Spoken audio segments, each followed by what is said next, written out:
કોઈની પણ પ્રોપર્ટી ઉપર પોતાનો માલિકી હક ગણાવી દે અને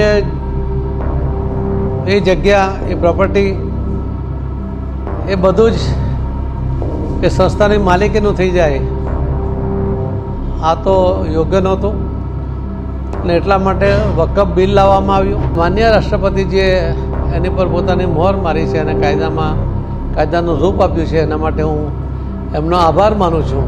મહાનગરપાલિકાની જે બિલ્ડિંગ જે વર્ષોથી કોર્પોરેશનના વહીવટી ભવન તરીકે વપરાય છે તેની માલિકી પણ વકફ બોર્ડે પોતાની જાહેર કરી લીધી હતી.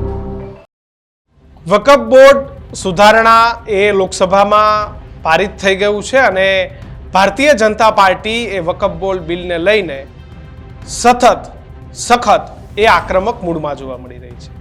અમિત શાહે પણ લોકસભામાં જબરજસ્ત વિપક્ષ સામે બેટિંગ કરી તો કેન્દ્રીય મંત્રી અને ગુજરાતના ભારતીય જનતા પાર્ટીના નેતા પ્રદેશ પ્રમુખ સી આર પાટીલે પણ કહી દીધું કે કોઈ મિલકત એ કોઈ સમાજની કે ચોક્કસ લોકોની ન હોઈ શકે. વકફ બોર્ડનો જે નિર્ણય લાગુ પડ્યો છે, નિર્ણય સાથે ભાજપ અડગ છે અને સમય આવે ભારતીય જનતા પાર્ટી એ આવા જે કોઈ નિર્ણયો લેવા પડશે તે નિર્ણયો લેશે. સી આર પાટીલે શું કહ્યું આવો સાંભળીએ. કોઈની પણ પ્રોપર્ટી ઉપર પોતાનો માલિકી હક ગણાવી દે અને એ જગ્યા એ પ્રોપર્ટી એ બધું જ એ સંસ્થાની માલિકીનું થઈ જાય, આ તો યોગ્ય નહોતું અને એટલા માટે વકફ બિલ લાવવામાં આવ્યું. એને ઇન્ટ્રોડ્યુસ કર્યા પછી લોકસભામાં એને જે સંયુક્ત જોઈન્ટ પાર્લામેન્ટરી કમિટી હોય છે જેપીસી એને સુપ્રત કરવામાં આવ્યું. એમાં અલગ અલગ પાર્ટીના અલગ અલગ આગેવાનો બધા જ લોકો એમાં જોડાયા. એમણે પોતાના વિચારો રજૂ કર્યા, કેટલાક સુધારા પણ આવ્યા અને એમાં ખૂબ ચર્ચા વિચારણાને અંતે ફરીથી એને લોકસભામાં લાવવામાં આવ્યું.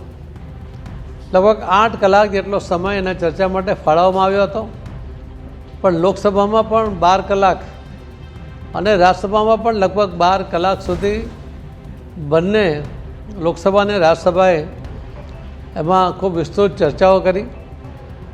ઘણી બધી જે ગેરસમજો હતી એ માન્ય શ્રી અમિતભાઈ શાહ સાહેબે લોકસભા અને રાજ્યસભામાં દૂર કરી અને એના કારણે એક સંતોષના વાતાવરણ સાથે આ બિલ મંજૂર કરવામાં આવ્યું.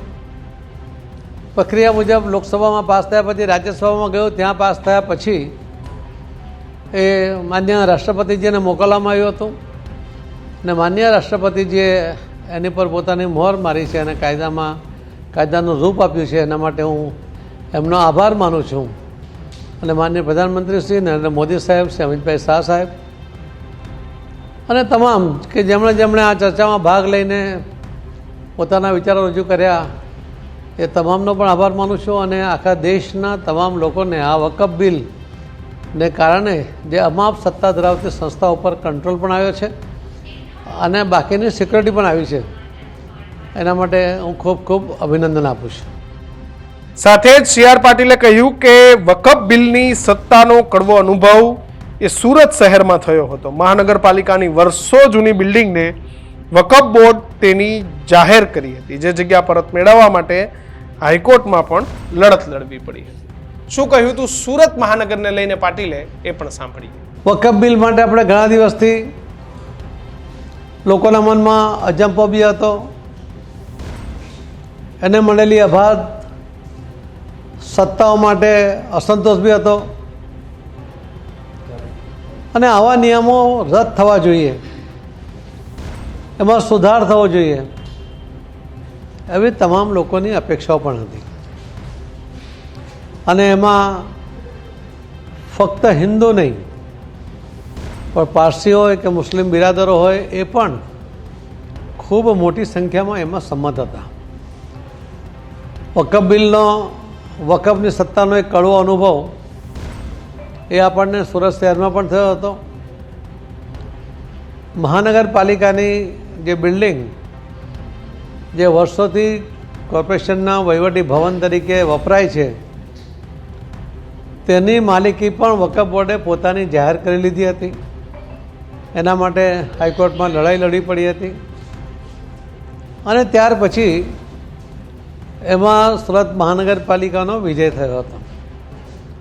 પરંતુ આ રીતે કોઈ એક સંસ્થા કોઈની પણ પ્રોપર્ટી ઉપર પોતાનો માલિકી હક ગણાવી દે અને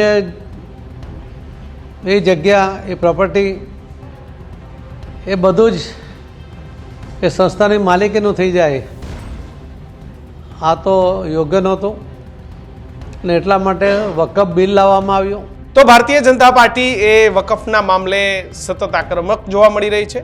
CR પાટીલ સહિતના જે નેતાઓ છે એ વકફ મામલે ભારતીય જનતા પાર્ટીની જે વિચારધારા છે તે પ્રમાણે આગળ વધી રહ્યા છે.